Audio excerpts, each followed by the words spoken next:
Well, good morning, everybody. Thank you so much for joining us. My name is Sam Cameron. I'm the manager of the CSU Advancement Academy here at the CSU Chancellor's Office. The Advancement Academy, for those of you that might not be familiar, is the system's internal professional development program for all areas of advancement.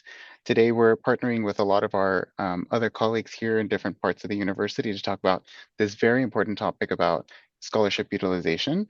One that we are putting on for this webinar because it directly aligns with a couple of the objectives that we have for our system-wide strategic plan, CSU Forward, particularly when it comes to affordability and increasing that for our students.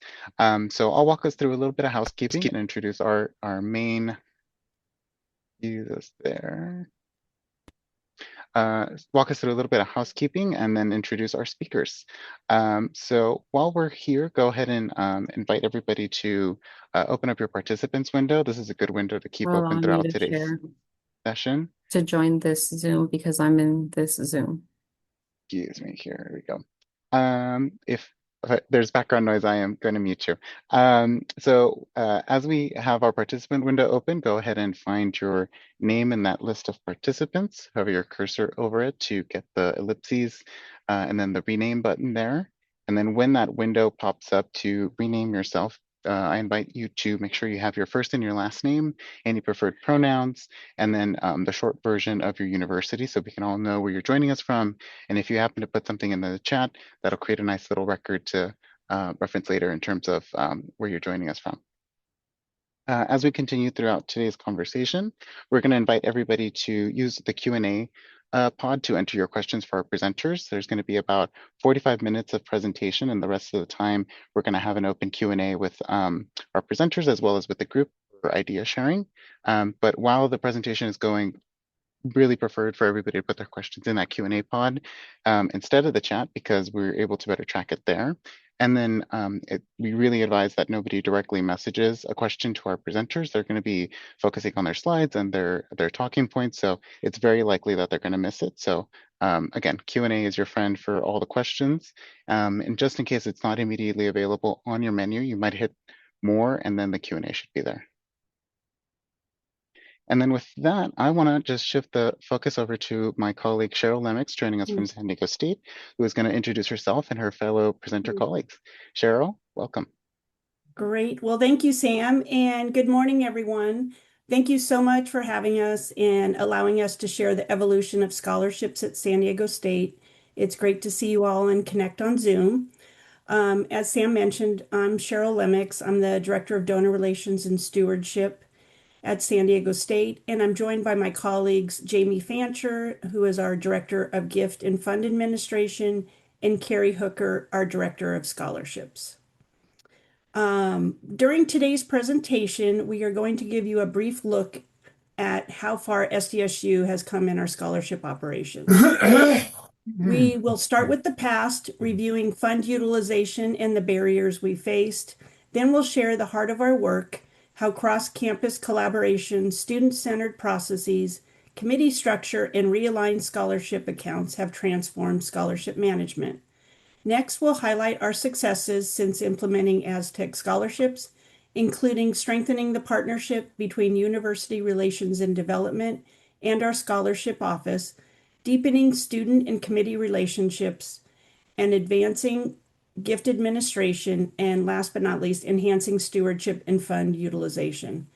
And then finally, we'll each share key takeaways from our area. But as Sam mentioned, as we close, we'll have time for questions. You can save questions for the end or submit them in the Q&A. But for those of you who submitted questions beforehand, we've aimed to address those questions in our presentation today. But before we begin, I should also mention that we're sharing our story in hopes that it offers you a new idea or a way to streamline operations. But please keep in mind, our process continues to evolve each day.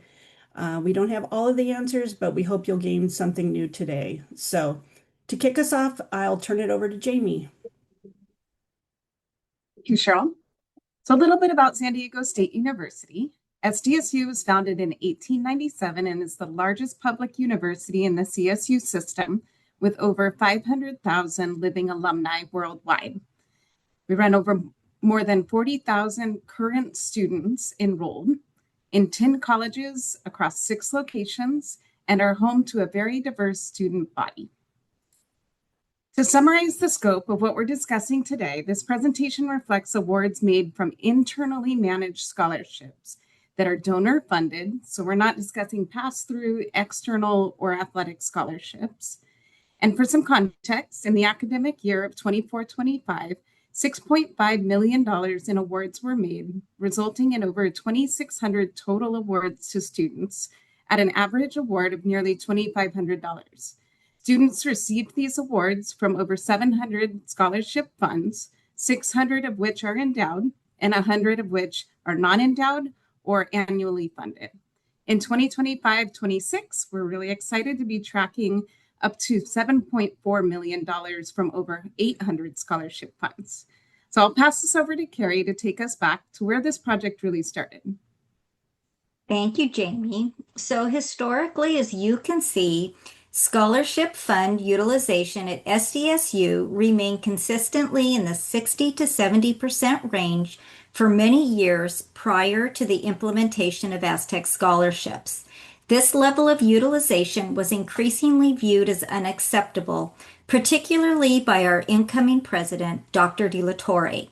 After convening all college deans to clearly articulate her expectations, she provided both the directive and institutional support to help create the University Scholarship Committee, which was tasked with modernizing scholarship processes and addressing long-standing inefficiencies.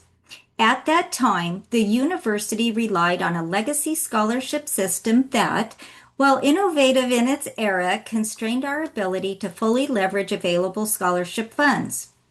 Following the University Scholarship Committee's formation in 2018, fund utilization rose to 76% in 2018-19, with even greater gains realized in 2019-20 as the committee fully assumed responsibility for awarding accumulated funds. So why were utilization rates so low? As we have often joked, scholarship administration at SDSU used to resemble the Wild West. Processes were highly decentralized with significant variation in awarding practices across campus. Some departments were responsible for awarding scholarships they didn't even know existed. Committees also had too much control. They could impose additional restrictions on scholarships through something as informal as an email and choose not to make awards simply because they felt there were no suitable candidates. Without any authority to challenge those decisions or contingency plans for non-engagement, we were at the mercy of the prevailing culture. For students, the process was equally frustrating, slow, and laborious. They had to search through a long list of scholarships, guess at their eligibility, submit a separate essay for each scholarship, and hand deliver all supporting materials to the scholarship office. Neither students nor committee members received any formal training, and even after awards were made, funds often remained undispersed as students sporadically submitted thank you notes with no follow-up support in place. When we set out to transform the scholarship process at SDSU, our guiding principle was simple: make it work better for the students, for departments, and for the university as a whole.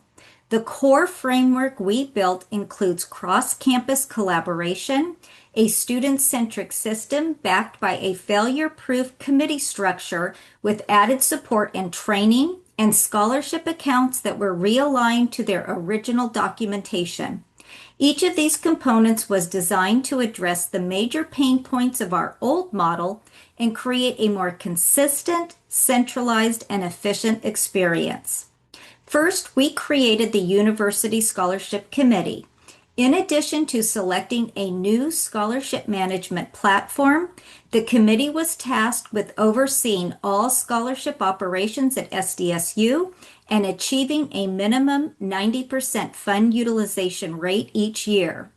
Today, its membership includes representatives from the Scholarship Office and University Relations and Development, a structure that has strengthened coordination and efficiency between the two areas.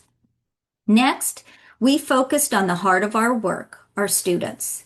To enhance the student experience, we provided several key improvements through the implementation of Aztec Scholarships, which uses the Blackbaud Award Management product. The platform was designed to remove barriers and reduce the burden on students while increasing transparency and support. Since implementation, we have seen a significant increase in student engagement, with more than 2,000 additional applicants applying each year. Over the past 4 years, we have averaged more than 12,260 applications per cycle, demonstrating both the scale of participation and effectiveness of a more accessible process. Students complete a single general application each academic year, dramatically streamlining the process and eliminating repetitive paperwork for every opportunity. Aztec Scholarships also features automatic matching, so students no longer need to search for scholarships or guess their eligibility, as all requirements, along with open and close dates, are clearly defined and easy to access. New outreach, including webinars and workshops, let students know that help is there when they need it. We also realized that inconsistent committee practices were a major challenge, so we built a resilient structure to support fair, timely, and effective awarding. We'll go into more detail about our committee structure later, but in essence, we established a core scholarship committee within each college or division with clearly defined subcommittees under their umbrella to review and award applicants. We also implemented training sessions, streamlined the review process, and introduced consistent campus-wide procedures. Last but not least, we conducted a full realignment of all scholarship accounts, removing unofficial requirements that had accumulated over time. Plus, all department process scholarships were fully integrated into the centralized system to ensure available funds were awarded. I'll now pass this over to Cheryl.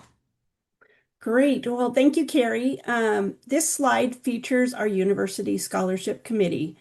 We have 9 core members, including 4 from the Scholarship Office, 3 from Gift and Fund Administration, and 2 from Donor Relations and Stewardship. A little background on our respective team responsibilities. The Scholarship Office, which is part of Academic Affairs, leads scholarship administration. They ensure awards are executed effectively, agreements are feasible within Aztec scholarships, and that students and review committees are supported. Within University Relations and Development, Gift and Fund Administration focuses on financial integrity and sustainability. They manage gift agreements, set up new funds, monitor fund performance, and establish an annual allocation strategy. And lastly, Donor Relations and Stewardship leads scholarship stewardship efforts, including the review and distribution of student thank you notes and sharing impact and student gratitude with donors and stewardees. What really strengthens our committee is not what we each do in our roles. It's how our teams really work together and proactively serve both donors and students. Our committee plays a central role in overseeing nearly 950 scholarships at SDSU, ensuring consistency, transparency, and collaboration across campus. We serve as a resource and support body for 450 core and subcommittee members in colleges and departments. We meet weekly to make unified decisions and ensure consistent scholarship management. I will confess, when I first took on this role, I wondered, why do they meet every week and what could they possibly talk about? But I quickly came to understand just how complex and interconnected scholarships are and really how valuable regular communication is. Things are constantly changing. Fund criteria evolved, funding levels shift, student needs change, and donor expectations require attention. So regular communication is really essential. So we also review donor intent and, when appropriate, develop solutions to update criteria so funds remain usable. Another key responsibility is tracking scholarship fund utilization across campus. And we found by monitoring usage, identifying gaps, addressing underutilized funds, and ensuring that SDSU, all of this ensures that SDSU fully uses available scholarship dollars. And when needed, our committee serves as a supplemental awarding body. If a college or department is unable to award its full allocation, we step in to ensure those dollars are awarded and still directed to students. We also provide strategic oversight of scholarship stewardship for more than 700 stewardees, 2,700 awards, and nearly 13,000 scholarship donors. Ultimately, our role is to ensure SDSU utilizes all available scholarship dollars. Now, this slide highlights how our continued collaboration strengthens our partnership. It starts with sharing a commitment to teamwork. It's all about teamwork. So within our gift and fund administration, they partner closely with the scholarship office to proactively address dormant funds. They set annual scholarship allocations and maintain recruitment award projection models that support enrollment planning. The scholarship office keeps the process moving and the system running smoothly. They review new scholarship agreements to ensure they can be administered effectively within Aztec Scholarships. They translate donor intent into scholar system requirements and help resolve difficult to award or unsustainable requirements. And lastly, donor relations leads stewardship and engagement, keeping donors connected and satisfied. They oversee day-to-day stewardship, manage the review and distribution of scholarship thank you notes, and communicate meaningful impact to donors. At the end of the day, we're all in this together. We attend gift officer meetings to share updates and stay aligned, and we communicate regularly behind the scenes to anticipate and resolve challenges early. As I mentioned earlier, the strength of this committee isn't its structure, it's being connected and aligned around a shared goal.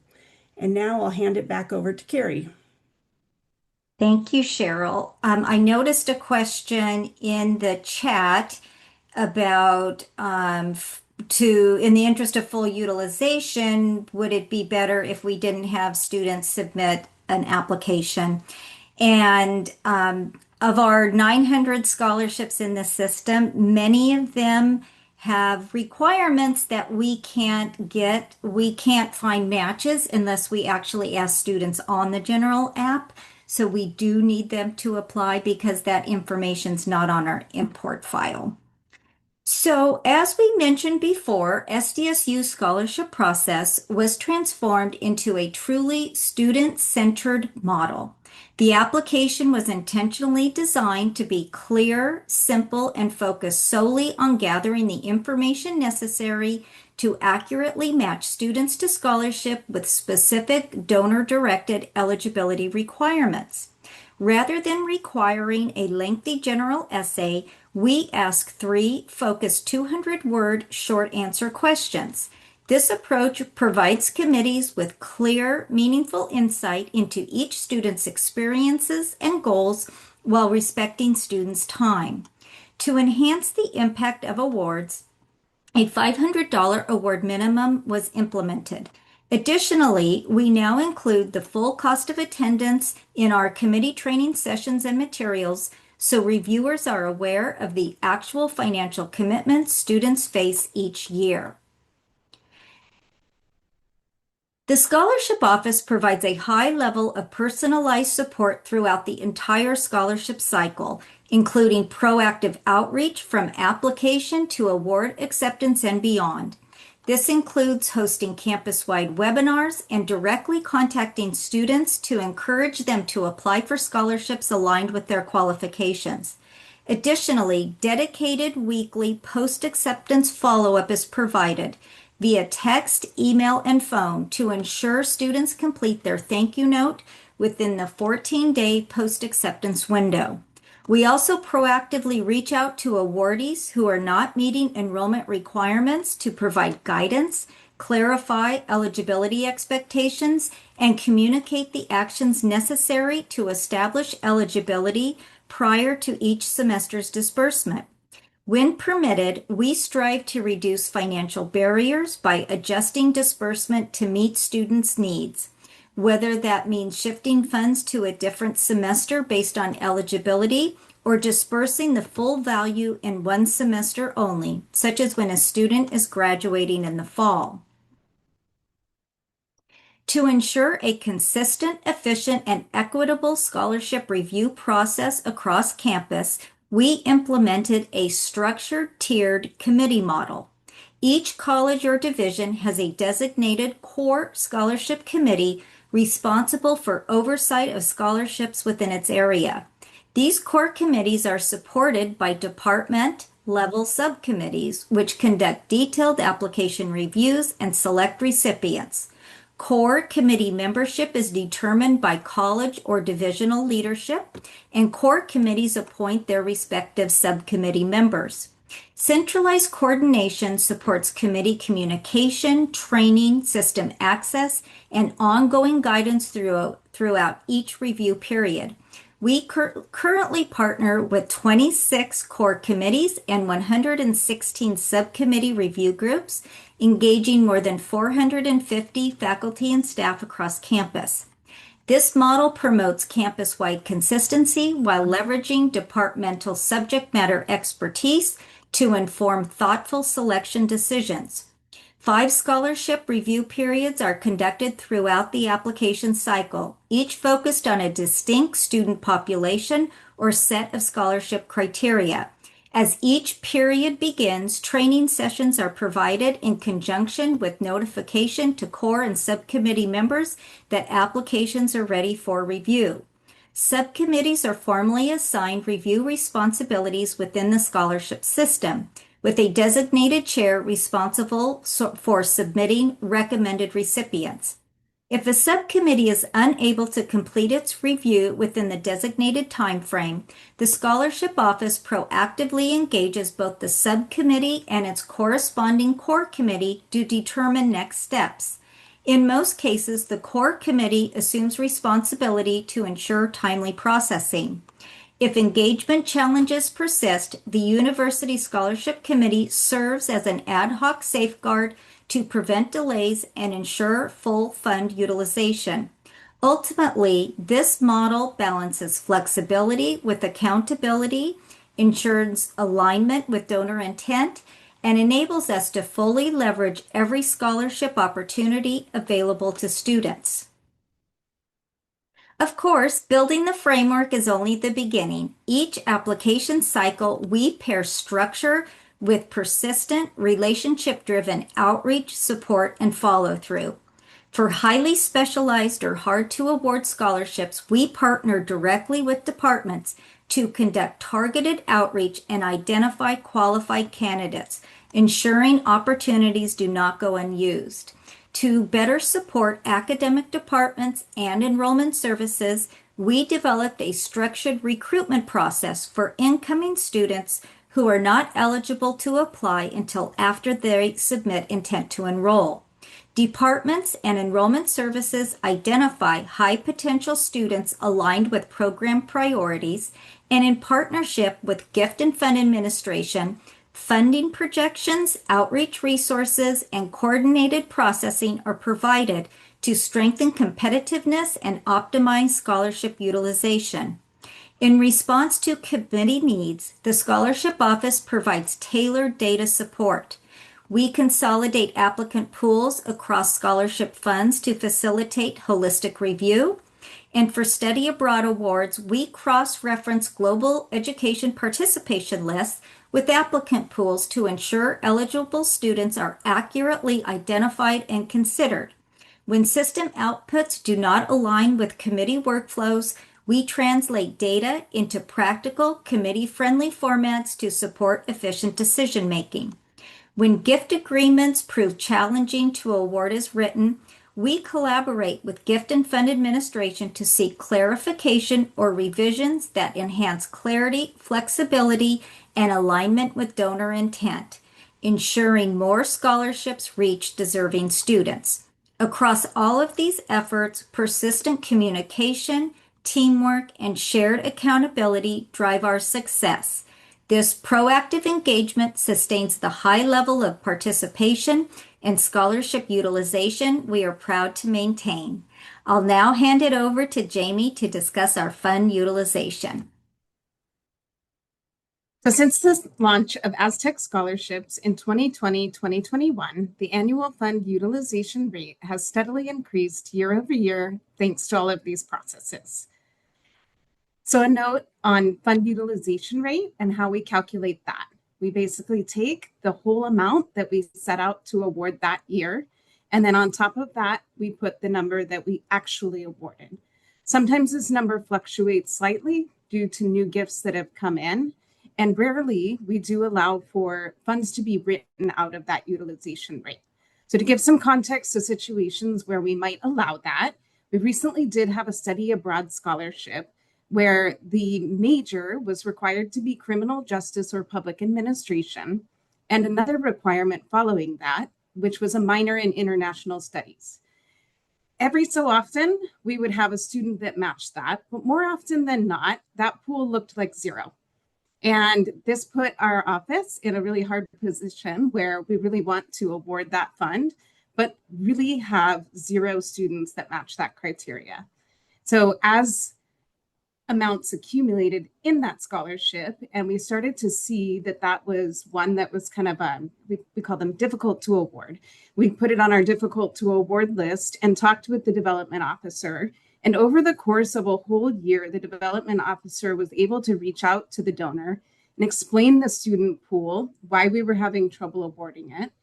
He became really interested in making it more awardable, agreed to remove the minor, and even upped his support from 1,000 yearly to 2,000 yearly, because in those conversations, he learned that tuition had gone up by 6% and that the need was even greater for students today. So rather than writing that out of our allocation amount each year, we were able now to transition it to a pool of 49 students. And within days of rewriting that those criteria, we were able to match it to a student and send them a $2,000 award. Another example would be an amount that we left in the allocation pool. So this year we did have a student that was a transfer student and matched to a transfer student opportunity scholarship. They left SDSU after the fall semester, and so were no longer eligible or available to make their spring disbursement. And the agreement had been written in such a way that it indicated only one student could be awarded each year. So again, left in a situation where our committee came together to decide, how do we meet both of these criteria? We have $2,000 left in our fund, but we also are constrained by the donor indicating that only one student can be awarded yearly.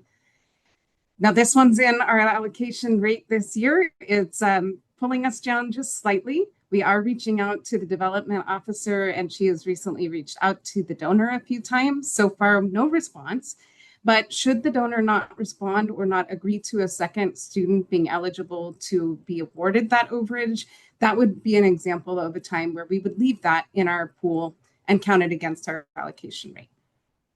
But this year, we are excited to be tracking towards another 99.9% year with nearly $7.5 million in the pool from over 800 scholarship funds. I love all the claps. Thank you. We're excited about it too. We're going to keep it there. We're working hard. So accurate allocations are key to ensuring that every available dollar is awarded. Because funding and disbursements occur continuously, we use precise tracking across multiple platforms to project these balances. And I'll also jump into the Q&A here to answer. There was a question that says, how are scholarship budgets confirmed for current use funds?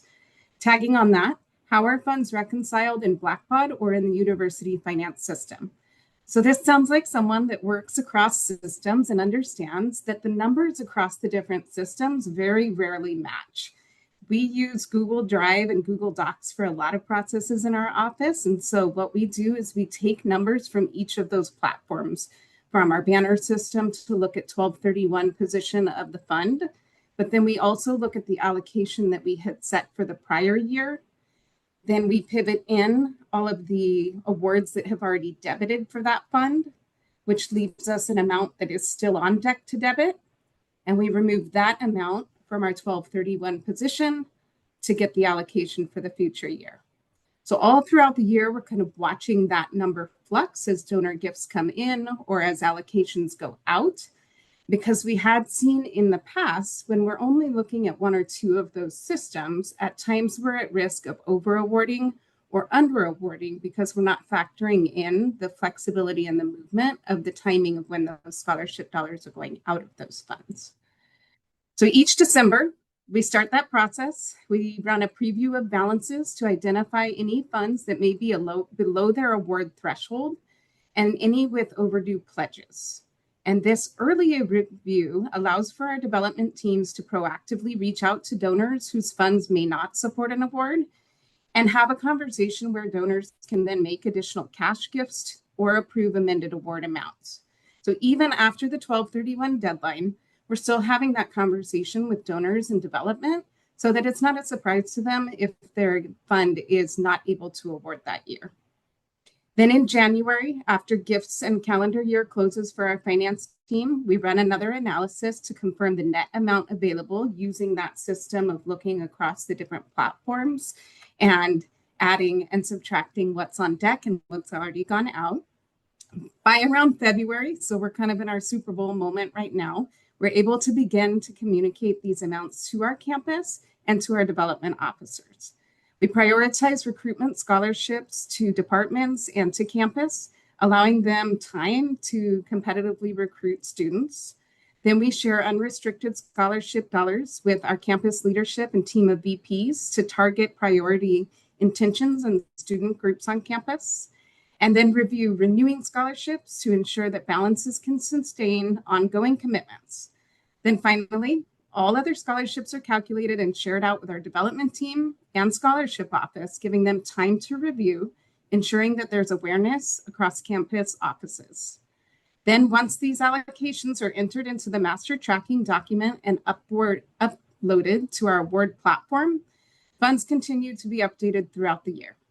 This year, looking back at those 800 funds that we are working with awarding, we've made updates to up to 80 accounts, and we added new funds into the pool. So we had 4 new funds that we allow to be added as long as there is still time for students to be matched. They are auto-match criteria, so we're not surprising students by asking for a whole new set of essays, criteria, or reference letters, or things like that. We also have to ensure that a committee is available to review those, or that the scholarship committee is available to come together and review those, and that there is time for students to submit their required thank you note. So we work really quickly with Carrie's office and the scholarship office to add these funds in, and these same year awards can be made, which also allow for more immediate stewardship opportunities for Cheryl's team. So working with legacy scholarships definitely brings unique challenges. Both the Gift and Fund Administration team and the scholarship office continuously reviews all funds for outdated language, conflicting criteria, legal barriers, small represented class, and changes to schools or majors. With nearly 950 scholarship accounts, there is a wide range of situations that we manage. By partnering with development officers and living donors, the team has successfully updated a number of funds or worked to clarify criteria to ensure smoother awarding. In other cases, funds have been presented to the Foundation Board for updates under their change clause authority, and a final small group of scholarships is being prepared for Cypress review at the state level. Additionally, 64 funds were identified as dormant and having a small remaining balance. In collaboration with development, departments, and any living donors and heirs, we were able to clear the remaining balances and close out these funds if the donor was no longer interested or available to fund it, allowing greater focus to shift to our active funds. These efforts improve our ability to award funds and also provide valuable opportunities to reconnect with donors and an opportunity to engage our foundation board. Through close collaboration with Gift and Fund Administration, development officers, donor relations, and the scholarship office, all of these updates are carefully tracked, signed, and communicated across our teams to ensure consistency.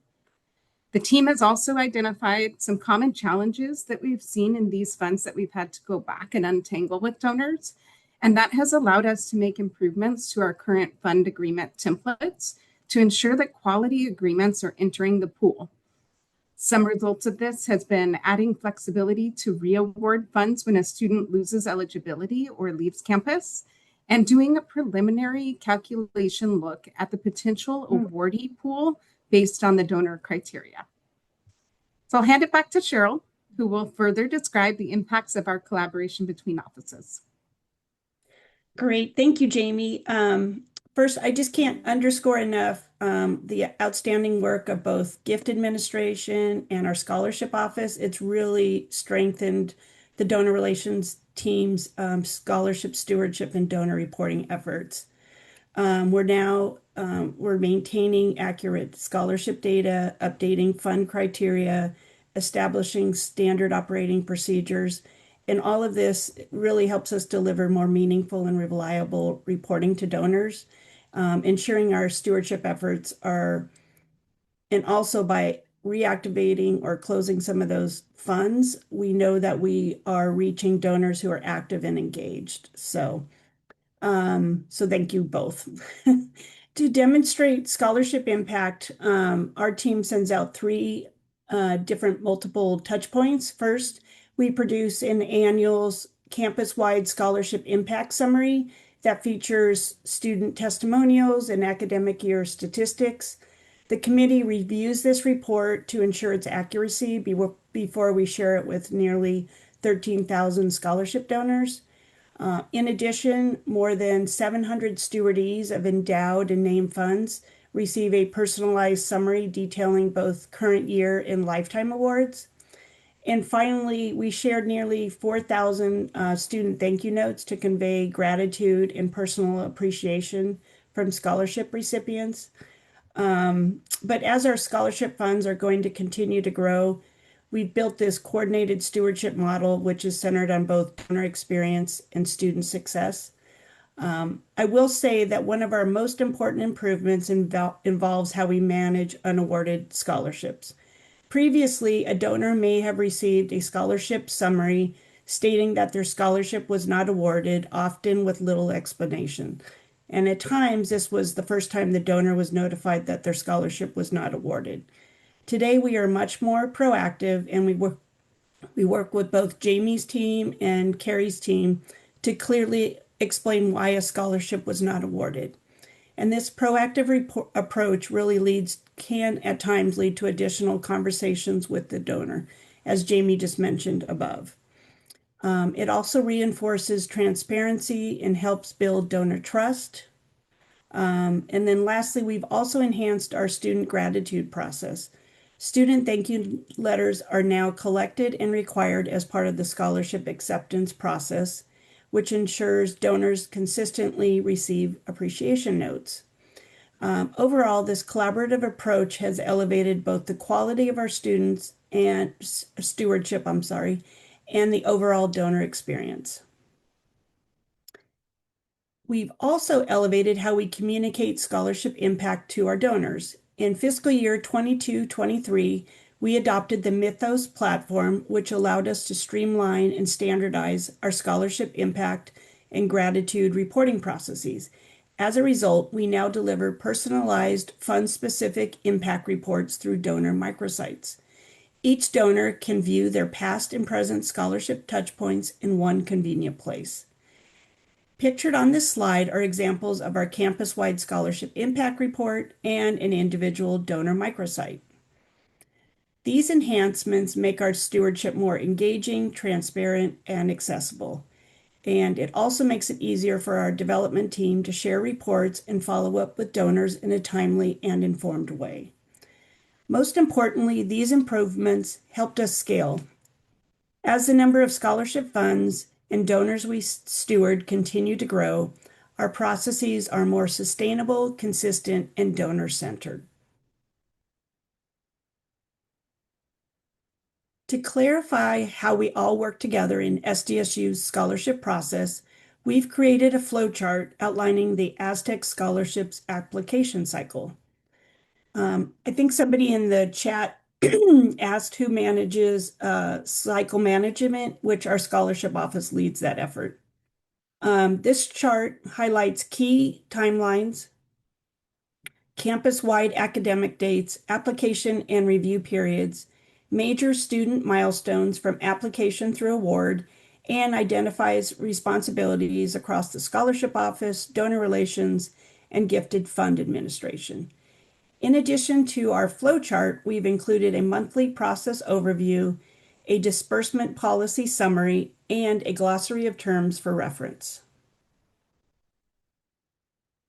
And I will say that we recently simplified this flowchart. Before it was very complex, tough, lots of colors, tough to look at, but it's a lot cleaner. So thanks to Carrie's team. All right.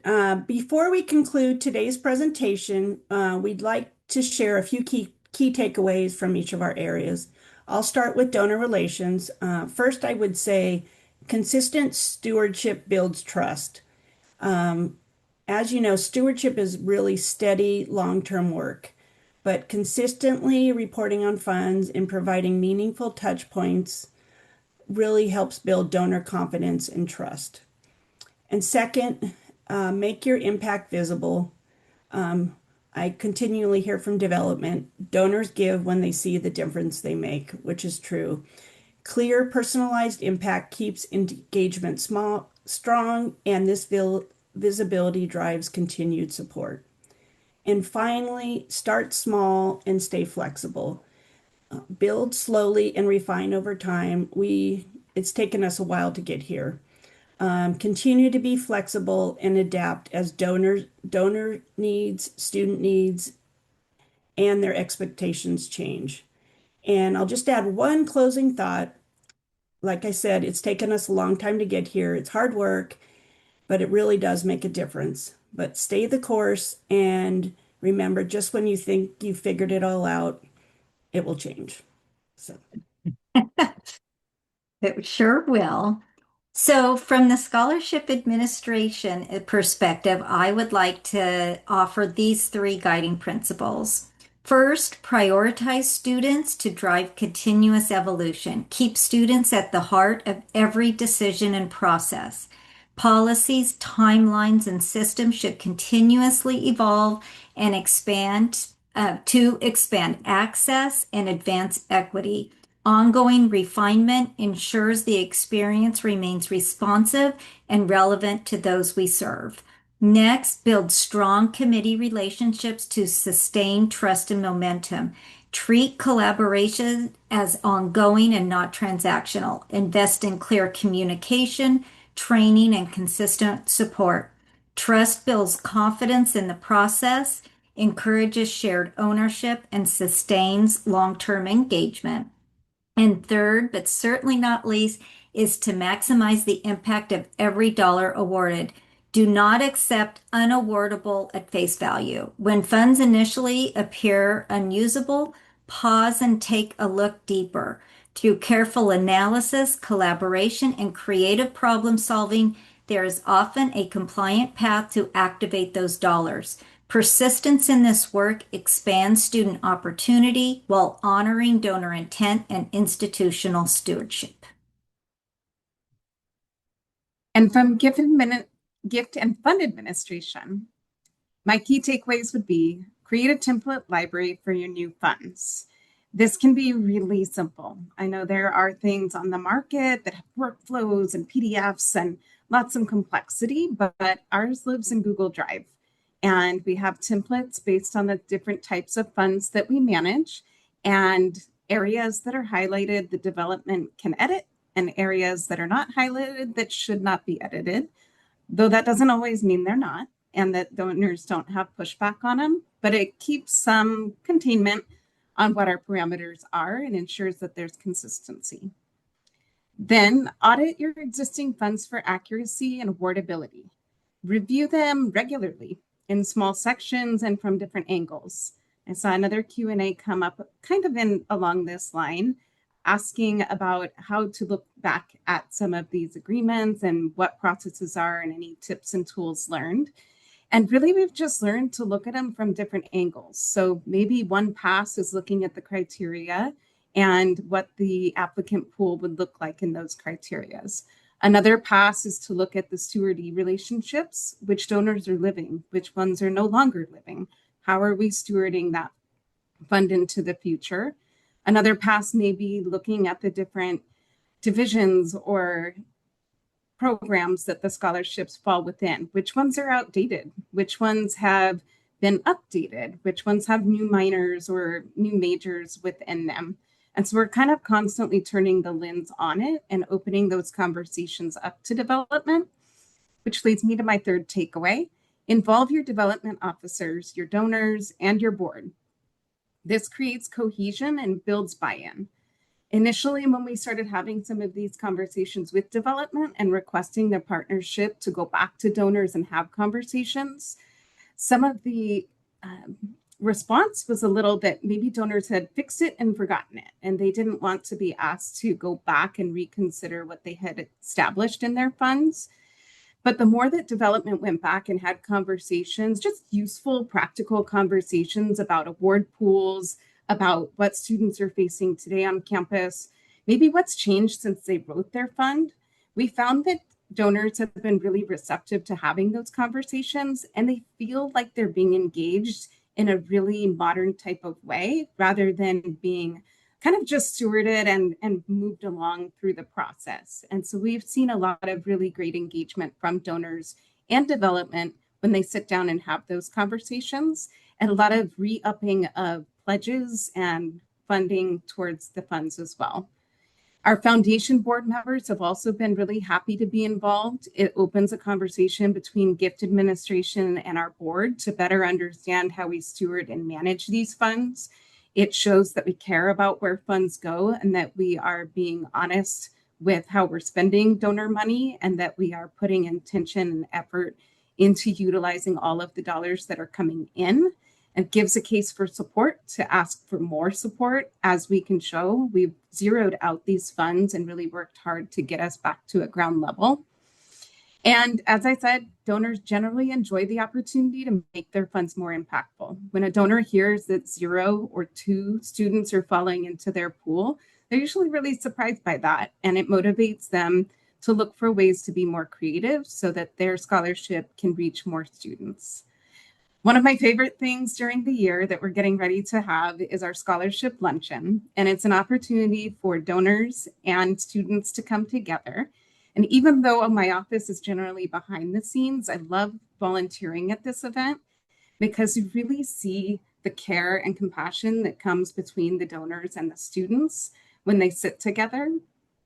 Talking with the donors and the students as they check in, it reminds me why we do this work, why we work so hard to track down every little dollar and to compare and contrast our amounts available so that we can get students supported and into those seats. We see the donors be receptive of that. They're happy to support the students and to help with the cost of attendance. And seeing it all to come together at that event every year really underscores that good processes make me excited, but seeing our happy students is really where it's at. So that concludes our presentation today. I know we've shared a lot of information from a lot of different offices and angles, so thank you for your attention. As Cheryl noted, this is a coordinated plan. This is teamwork in action. And even when we get to the cusp of feeling like we've got it figured out or the answers are known, something changes and shifts. So stay flexible, stay engaged, and stay in communication with each other and your offices across campus. Awesome. We now have Well, space to answer some more questions. I know we had a few come in, so we can kind of bounce through those. And then if you do have any additional questions, we're happy to stay on and take those live. But I'll jump in, I think, and just clarify the one that was added here saying, was there any consideration or effort in reviewing existing scholarship and simplifying previous agreements? Seems important for the matching tool and student experience. Any thoughts or lessons learned? And as I touched on, yes, we do continuously as we go through the process. Anytime we run into a fund where, the hairs on the back of our neck stand up, like that seems a little like it could be more simple, or there's something here that we could ask about. We always start with reaching out to development and kind of getting a temperature check. Is the donor living? Is the donor agreeable? And occasionally we right away learn the lesson that this is not something to touch, or that it's something that has been asked and the donor has kind of re-solidified that they understand maybe there isn't a student available this year or many years, but they would like to kind of wait for that 1 in a million and support them when they come along. And because of the way donor agreements are written, we are obligated to adhere to that, even in those times where we're like, not the 99.9%, because we know that these are legal documents and that's what stands. If it was allowed to be written at that time in that way, then we will do our best to find it, but we understand that that doesn't always mean a student receives that award that year. And then Carrie, I think there were a few, if you're able to see the Q&A box, or I can read them to you as well. I've got them up. So I'll start with just a little details on the scholarship office. We separated from financial aid in January of 2023. So we are a separate and distinct office, though we share space with the financial aid office. I would say that my team is made up of myself, an SSP3, an SSP2, and an SSP1. And I would say that our duties are, for the most part, scholarship related, but the team does support, my 3 teammates do support our Calco Student Financial Center. So they take shifts at the center to counsel students. They also support the external scholarship process. So the financial aid office really takes primary ownership of that, but my team is fully supportive of that process, whether it's loading external scholarship checks, QCing them, etc. And our days are very full with scholarship duties because we've taken it really to the next level. Thank you notes, yes, they're required, but we have a process where we have daily, weekly support to get students to submit. So I have one team member whose primary responsibility during those periods when a lot of offers are being sent of reaching out to students to get them to submit within the 14 calendar days. If we get to the end of 14 calendar days and the student hasn't submitted, that means that we have exhausted every effort from calling the student, emailing, texting, and even getting the departments involved to contact that student. But then we will cancel that scholarship and move on to an alternate when they miss the deadline. And we handle all of our non-dispersed reports. That all falls on the scholarship team. But I would say primarily we do focus on scholarship tasks.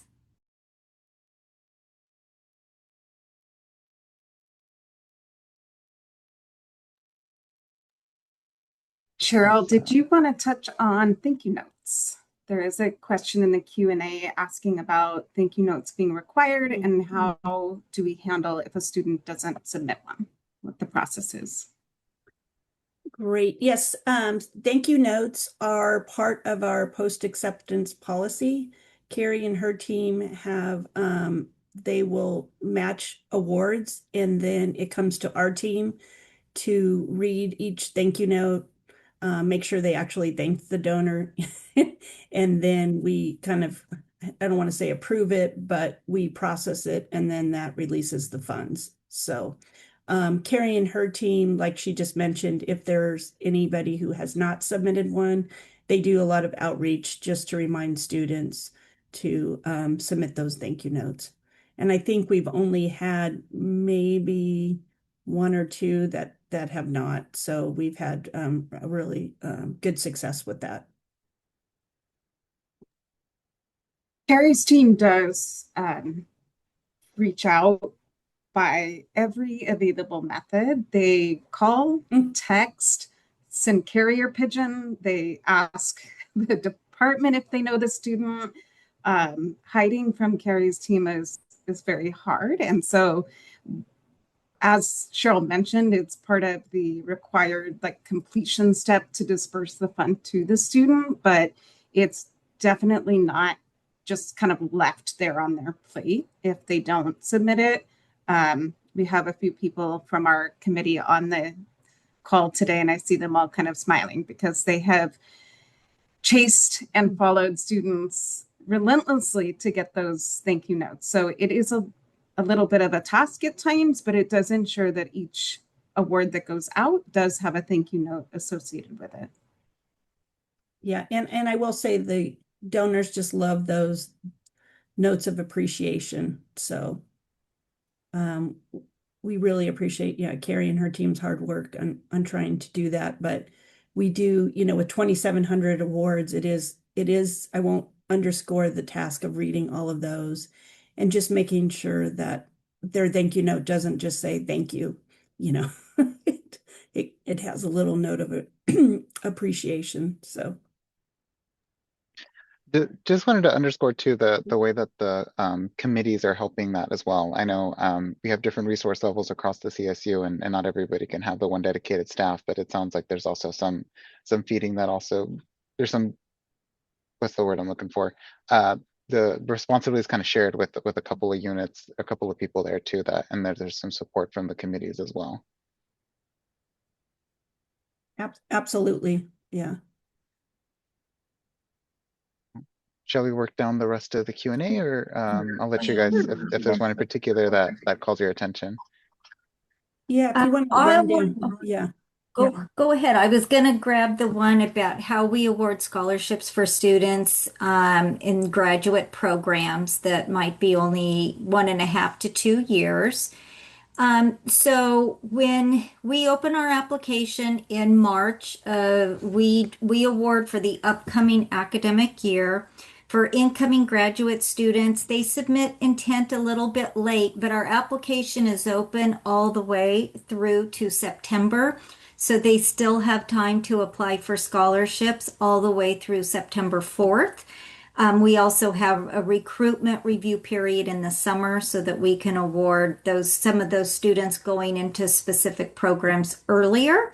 But that allows them to apply and be awarded for their first year of the program and the second year of their program, and maybe possibly even their third if they're there. But that's how we do it, by having a large application window and scholarships that are open to incoming students awarded in mid-September through October.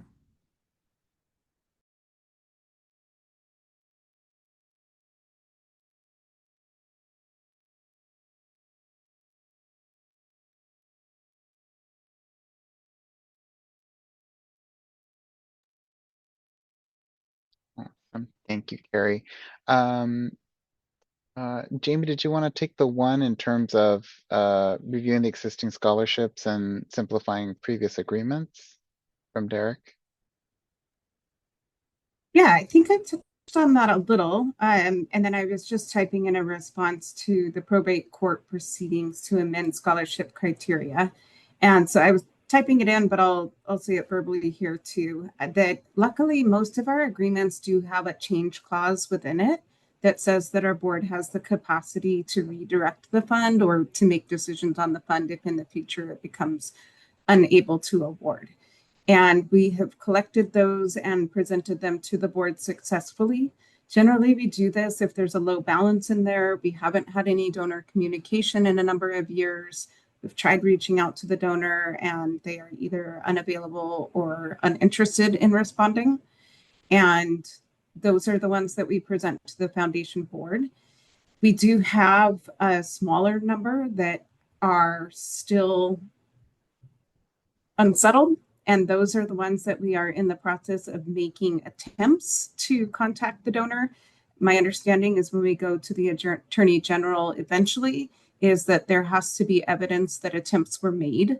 So that's multiple attempts over multiple time periods to show that the donor wasn't able to be found, that errors weren't able to be found, that letters went to the last known address, and basically have to show a very exhaustive attempt at trying to locate and have that conversation. So that's the part of the process that we're in currently. And then we plan to kind of go with the next steps of presenting that if needed to the Attorney General. Any others on fund reviews?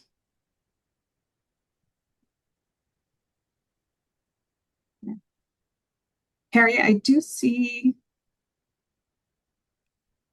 one asking about, and maybe you just touched on this a little bit too, but like spring semester awards or study abroad and how to handle that timeline of things that don't fall cleanly into like fall, spring. Right, and definitely study abroad falls in that category. So on our general application, we ask students about their plans for study abroad, and we encourage them to say yes, whether or not they have firm plans in place so that they can be matched to our study abroad accounts. Some study abroad accounts are awarded in fall that will get our previous summer travelers, our fall travelers, and sometimes our upcoming spring, but those funds are held until we can confirm actual travel. So as long as we get the students in the pool, we only disperse in fall and spring. Summer is the difficult travel because they have to be awarded after travel passes. So, but if we can get the students in the pool and then use the participation list from Global Education, we can provide the committees the list of students who are traveling so that those students can be supported.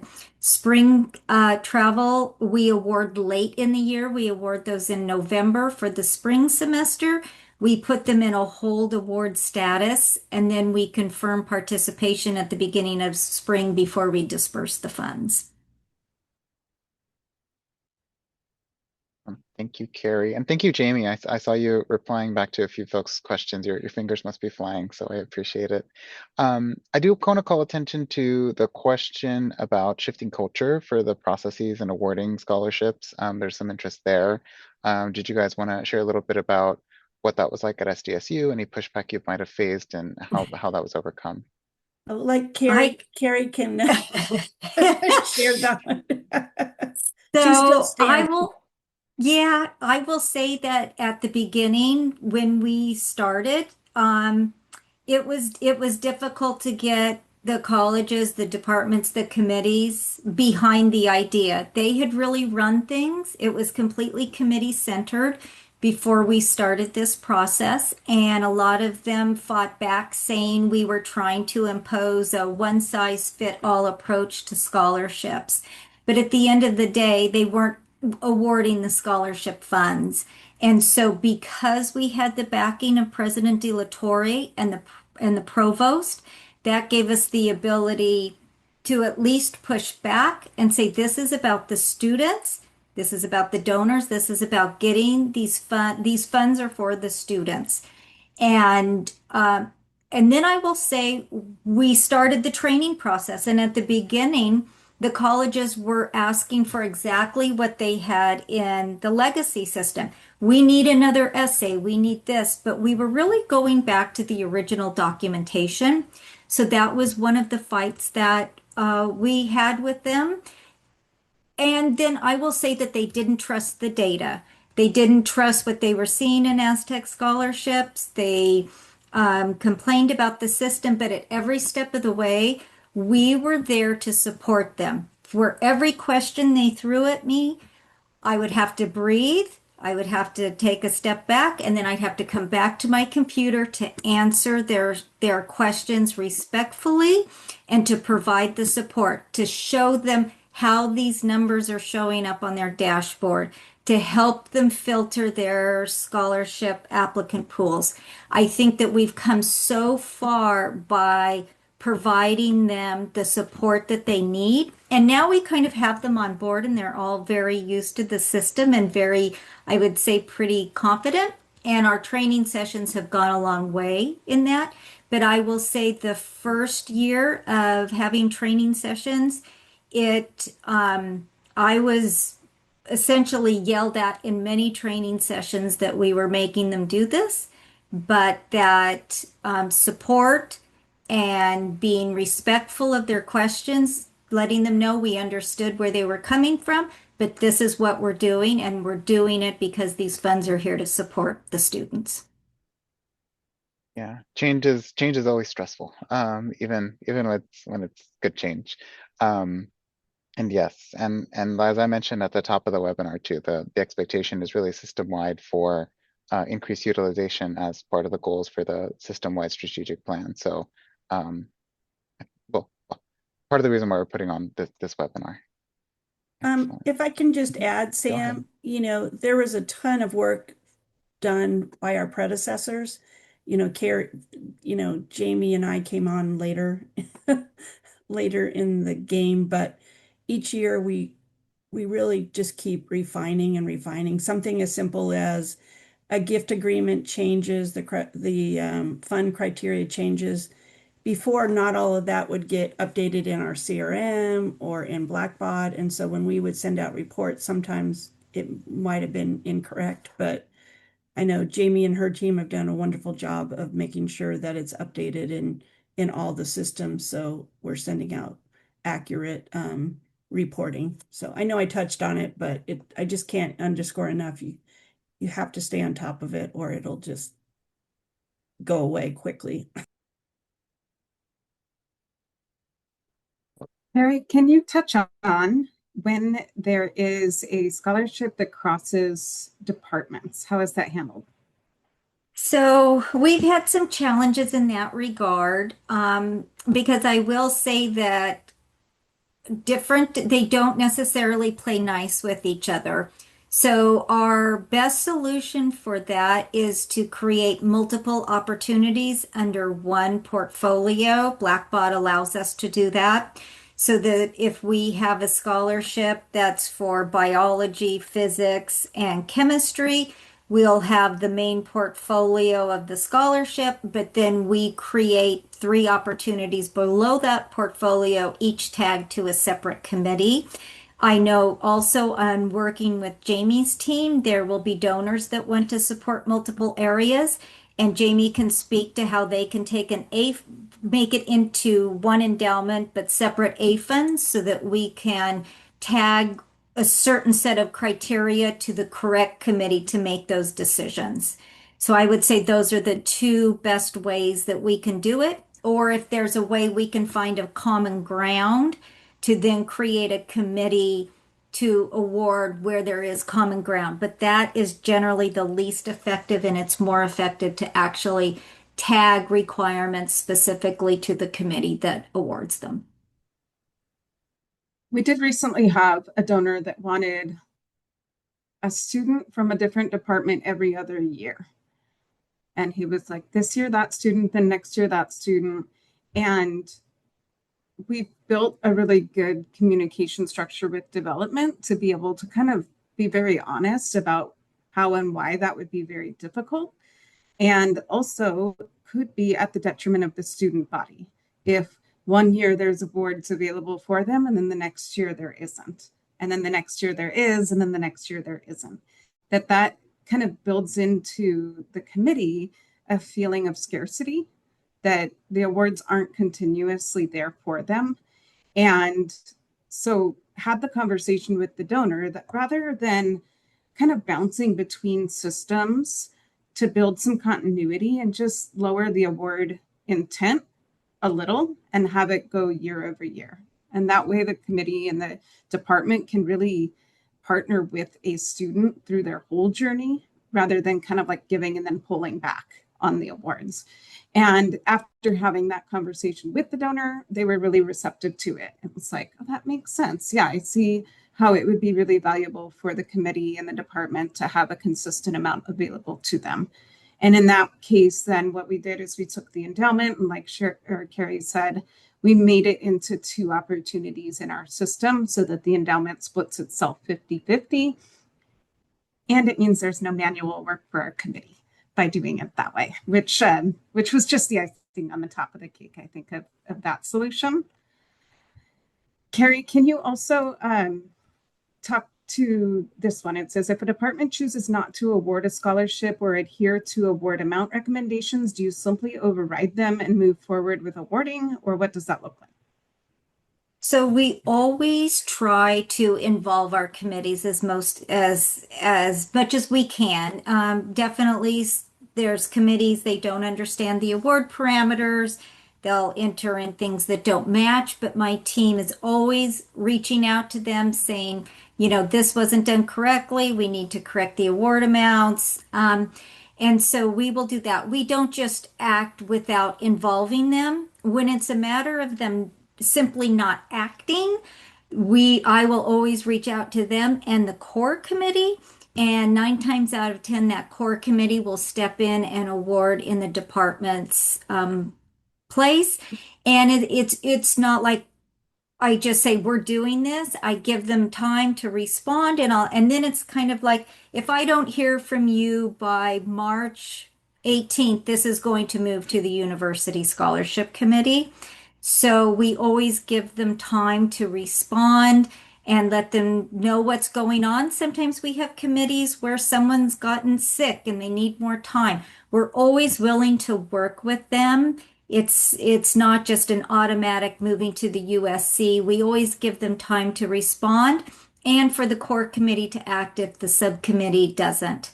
So we definitely are very flexible with our committees, but still making sure that at the end of the day, those scholarships get awarded. And I'll just underscore the kind of genius of having those multiple layers of committees that kind of funnel up. I think that's a good kind of accountability mechanism, because if all the committees were at the same level, then you're just kind of moving the problem to different places. But I thought that was a clever structure that you guys developed. Thank you.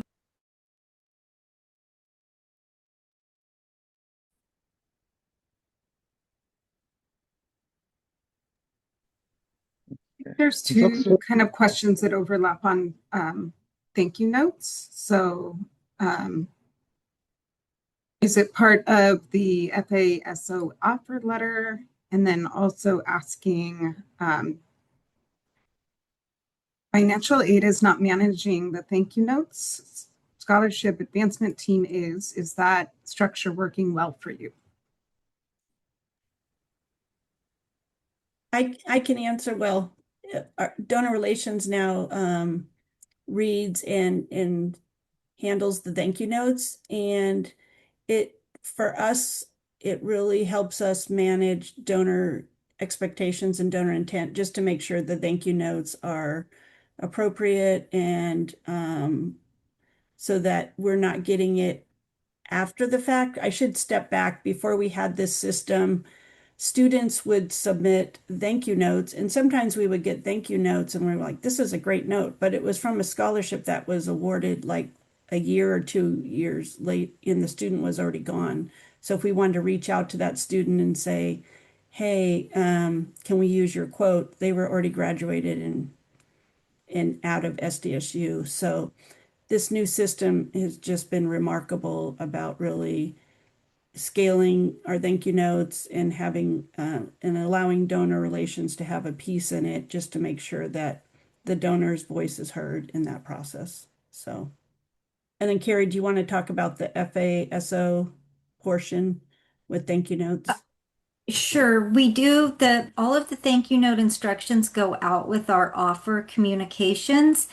The holdup is that students don't always read their emails. So I don't know if others work within the thank you note realm or students reading their emails, but when my team reaches out to them to submit, many students aren't even aware that they have a scholarship offer sitting there in their mailbox. So that's why we go beyond emails to reach them. If they've opted into texting, we'll text them.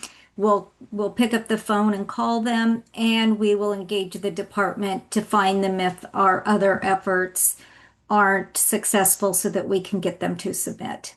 But yes, the directions are in the offer. They also get a reminder that they have post acceptance to complete.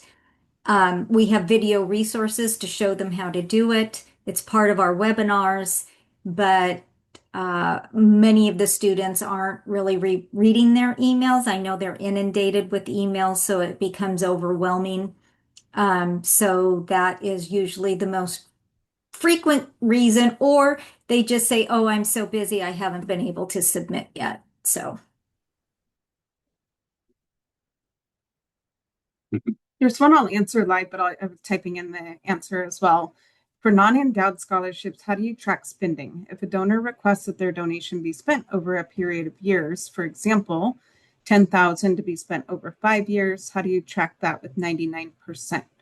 So that is an important distinction in our calculation as well. If a donor restricts the amount that is allowed to be spent, we don't consider it spendable.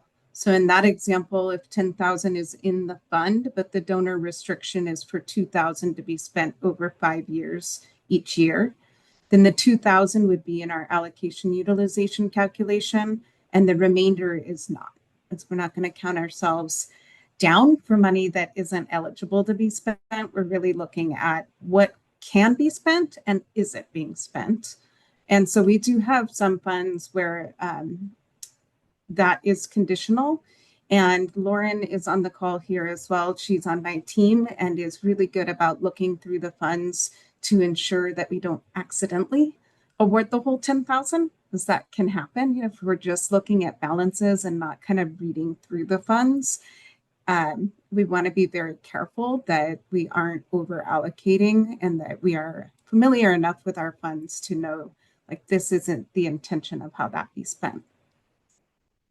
And then Carrie, or actually Cheryl, there are a couple questions here that I think you could do.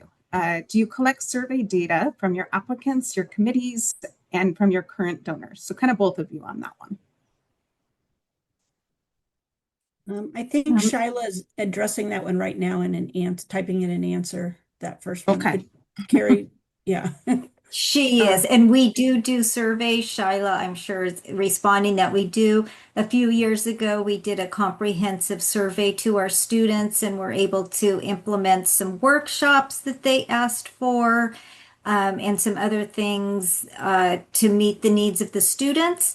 And then we just recently did a committee survey where one of the things they complained about was that they weren't happy with our short answer questions. They weren't getting the information they needed. So we're going to go back to the drawing board so that we can address those concerns that they've brought up in our survey questions. What about donor feedback, Cheryl? I'm sorry, I was typing an answer. No, donor okay. feedback. Donor feedback on the whole process, or thank yous, or how do you interact with donors about what the scholarship is up to? Yes, we, as I mentioned in the presentation, we've really improved in this area. Our donors have really loved getting these reports. And before we had Mythos, I should say, we would mail out summaries to donors, you know, of how many scholarships were awarded, what was their lifetime number. We didn't know if they got it, you know, we would mail it. We didn't get a lot of feedback, but now we're getting much more feedback. They appreciate what they're getting and they can really see the impact. And one other thing we didn't really touch on is over the last year, we've worked on a historical document of all of our scholarships and how many were awarded each year, the number of awards and the amount. And by having different systems over the years, some of that, it didn't all translate correctly into our CRM. So we've created this huge scholarship document on Google Drive that tracks all of that. So we know what we're reporting to donors is accurate. So, but our awardee names, amounts, and the scholarships they received, that is all in our CRM. And so we feel confident that it's up to date. So, but we generally, our donors have really enjoyed seeing what their scholarships are doing and really the impact. And in fact, we had somebody a few years ago when we were stuffing, we used to like have our campus-wide impact report, and then we print out these little sheets and we'd sit there and stuff all the little summaries. And somebody who was stuffing them noticed one of our donors was getting close to $1 million in awards. And so it kind of lit a fire. And so now I think at our luncheon, those donors who have not come for a long time are coming and will be recognized for those. So all of these processes, it's just the little things that you notice that really make a difference. So I think somebody asked about non-scholarship accounts. I'm assuming you're meaning like, say, an endowed program or something like that. We will, our team, we work with Jamie's team on sending out endowment financials each year. And for those that are non-scholarship accounts, we work with the faculty who oversees the funding for that endowed program, and they write a first-person narrative that goes with their financials so the donor can see kind of what's happening within that program. So hopefully that answers your question. So.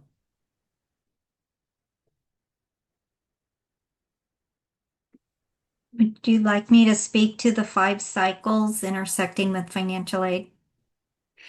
So I will say when we went out to implement Aztec scholarships, we initially thought it would be terrific if we had one review period. It would take place in the spring. All of our awards would be on students' financial aid packages well before disbursement started in the fall semester.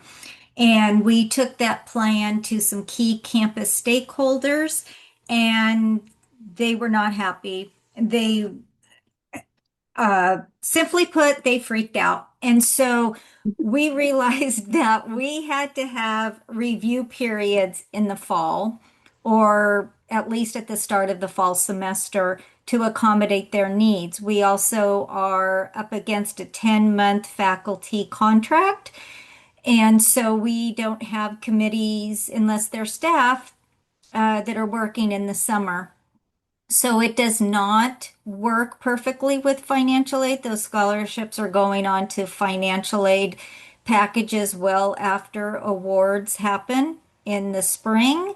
And that, of course, affects middle class scholarship. But to work with our 450 committee members and to include the incoming student population, which was important, we had to have a very large review period starting in the fall semester to accommodate all of that.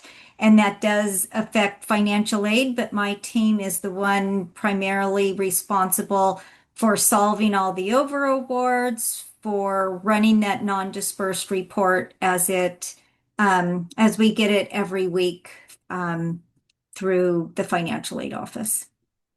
And the scholarship office staff, we are the ones that send the scholarship offers through Blackbaud. When committees go in, the chair submits what's called a pre-offer. My team receives a report of pre-offers, and then we go into the scholarship account, review the requirements, make sure that these students meet the scholarship requirements before changing that pre-offer to an offer, at which time the student is alerted. Terry, can you expand on the answer I provided for those that are pass-through or external or merit, kind of all else? How are those funds handled? I responded like bursar's office and financial aid, but that is as far as my knowledge goes on that. Can you speak a little bit more clearly to how those are handled? We do have a group of scholarships handled through enrollment services. They're all awarded via stateside funds. They track their funding within those funds and send us the recipients. Shyla on my team tracks all of them, tracks what we're spending, all of the requirements for those accounts. We handle all of the processing of them, but they do handle the funding sitting in stateside accounts.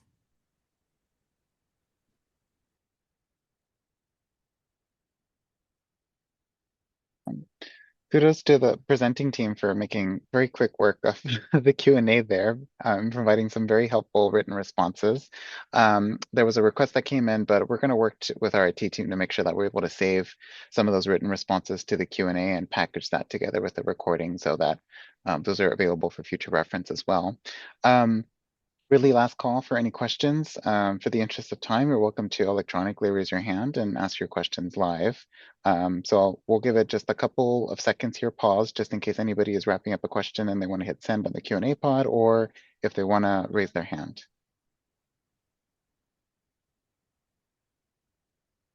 In the meantime, I do want to give another really, really big kudos to our presenters here. I know the one for putting together this presentation, and really the bigger kudos for the awesome work you guys have been up to the last couple of years in putting together these processes and really keeping an eye towards innovation and making sure that the process remains seamless for students and impactful and seamless for donors, and all the various constituents are really made happy there too.